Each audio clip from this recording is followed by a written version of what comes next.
प्राकृतिक कानून, natural law.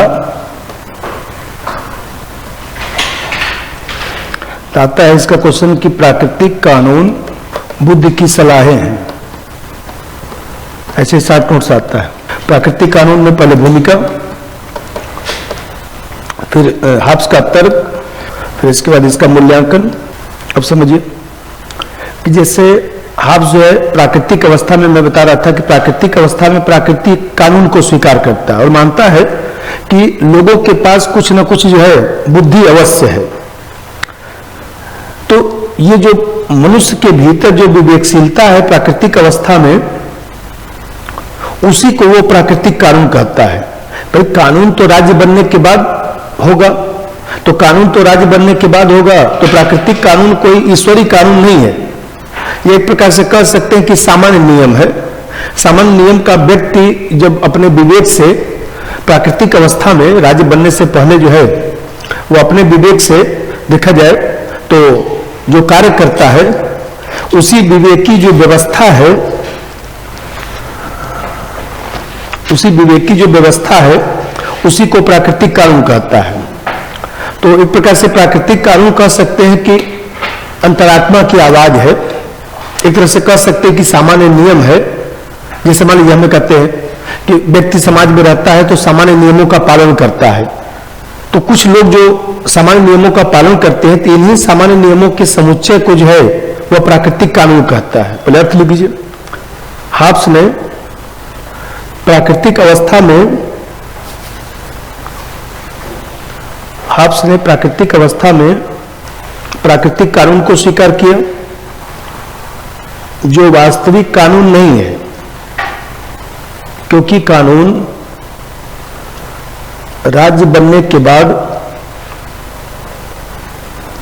क्योंकि कानून राज्य बनने के बाद बनता है। ये प्राकृतिक कानून नहीं बता रहा था कि जैसे ये प्राकृतिक अवस्था है, तो प्राकृतिक अवस्था है तो प्राकृतिक अवस्था को छोड़कर राज्य बना। अब राज्य बना तो प्राकृतिक अवस्था, जैसे कल ही जो समझाया था उसी से जोड़ देता हूं, जल्दी समझ में आ जाएगा।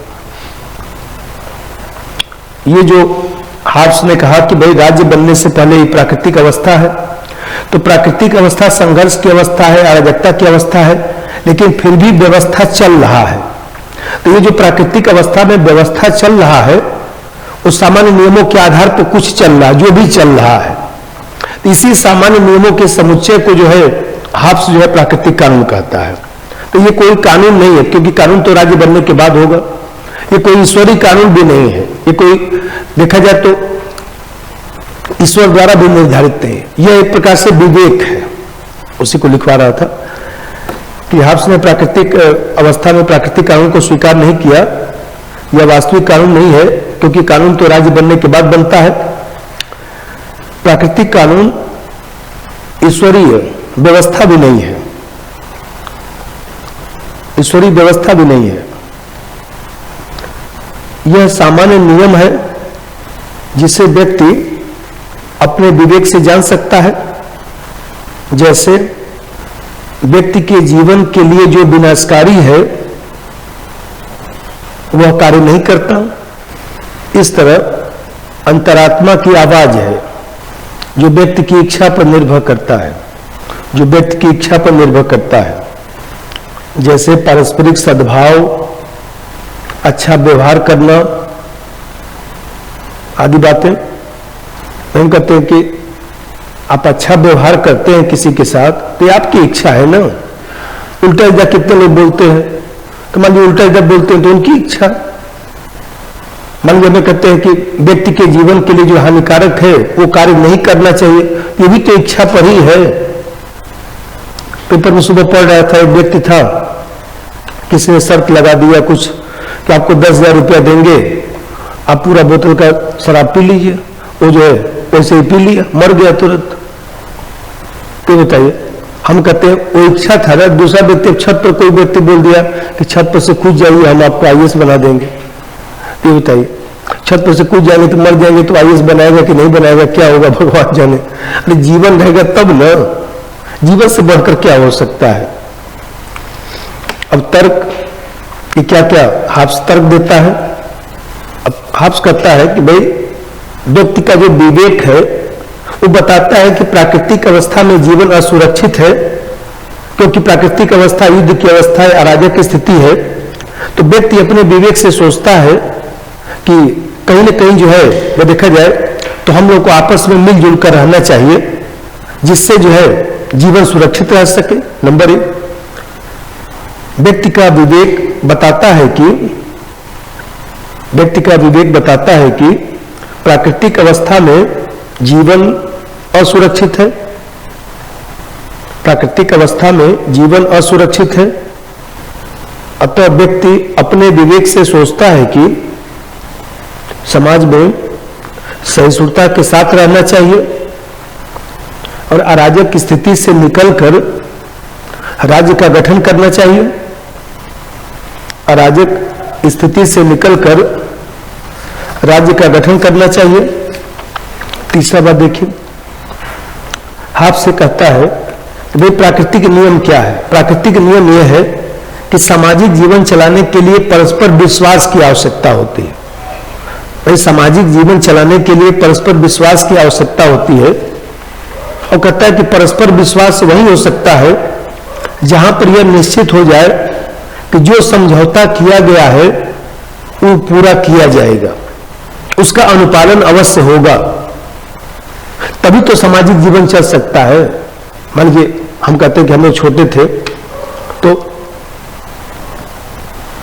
ये पता था कि भाई भोजन बनेगा, खाना न मिलेगा, घूम टहल के कहीं से आते थे। तो मान लीजिए सपोज करिए कि ये निश्चित था कि ये काम होगा, तो अब मान लीजिए माँ बाप वृद्ध हो गए तो हम लोग का भी फर्ज बनता है कि उनको भी व्यवस्था दे, तभी तो वो लोग ऐसा किए। उनको पता होता कि इतने नालायक निकल जाएंगे आप, तो फिर जो है वो क्यों आपको इतना पढ़ाते लिखाते, बोले जाओ मैं भी घूम फिर रहा हूं, जो करना हो कर ले।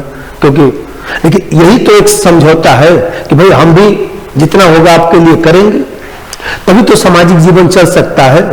नंबर 3, प्राकृतिक नियम यह है कि सामाजिक जीवन चलाने के लिए परस्पर विश्वास आवश्यक है। प्राकृतिक नियम यह है कि सामाजिक जीवन चलाने के लिए परस्पर विश्वास आवश्यक है।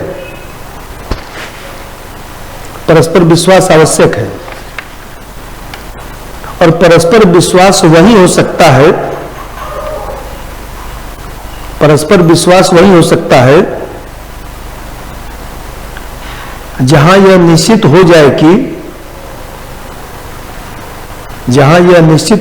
कि जो समझौता किया जाएगा वह सभी लोग पूरा करेंगे। भाई में कहते हैं अब ये विश्वासी तो है, भाई एक प्रकार से विश्वासी तो है कि जो समझौता होगा वो पूरा होगा। तो पारिवारिक जीवन तो विश्वास पर ही चलता है, विश्वास पर थोड़ा चलता है। मान लीजिए हमें कहते शादी ब्याह होता है, परस्पर अविश्वास का वातावरण बना रहे, हमेशा एक व्यक्ति दूसरे व्यक्ति की निगरानी करता रहे, कौन व्यक्ति कहां जा रहा है, क्या खा रहा है, कहां, तब तो हो चुका, तब तो परिवार चल चुका। नंबर 4, हाब्स ने प्राकृतिक कानून को सकारात्मक माना। हाब्स ने प्राकृतिक कानून को सकारात्मक माना, लेकिन प्राकृतिक अवस्था में व्यक्ति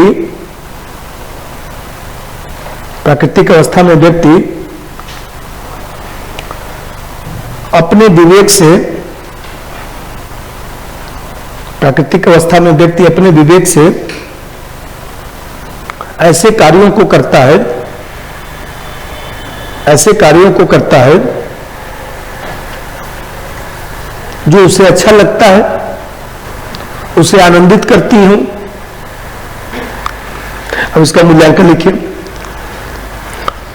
इस प्रकार हाब्स प्राकृतिक कानून के माध्यम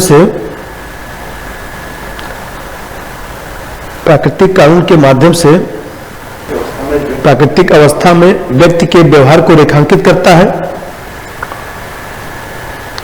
जिसे व्यक्ति की नैतिकता कहा जा सकता है।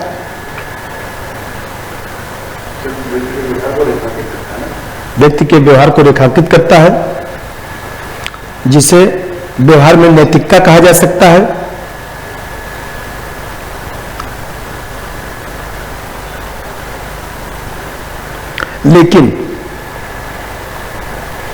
लेकिन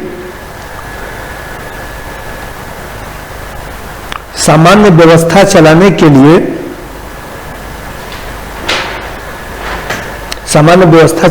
लिए दंड की आवश्यकता पड़ती है। सामान्य व्यवस्था चलाने के लिए दंड की आवश्यकता पड़ती है। दंड की आवश्यकता पड़ती है, इसीलिए राज्य बनाया गया।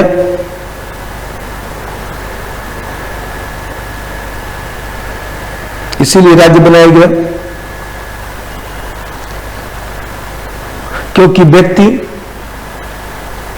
विवेक की नहीं शक्ति की भाषा समझता है। व्यक्ति विवेक की नहीं शक्ति की भाषा समझता है।